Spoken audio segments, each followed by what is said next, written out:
Hello, welcome to this Checkmate in 2 chess puzzle. This one was created by S. Gold in 1876. You can see that black has the king, a knight and 4 pawns. White has the bishop, knight, queen and 3 pawns. It's white's turn to go, and can you get a checkmate in 2?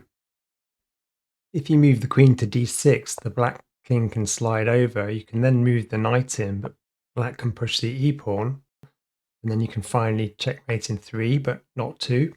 Or after the queen d6 move, you can keep moving the queen in to chase the king until you finally checkmate, but not in 2. If you move the queen to f7, the king can move to c4. You can then move the knight in to c6. The king can't move, but they can push the e-pawn. Then you can mate in 3 with the queen, but not 2.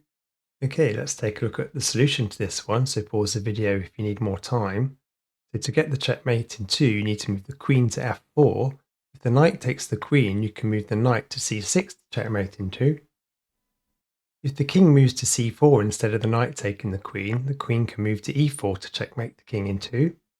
If the black knight moves to e3 instead of taking the queen, you can take the knight with the pawn to checkmate, or move the queen to f6 to checkmate, or move the knight to c6 to checkmate. That's it for now. Please like and subscribe, and I'll see you in the next one.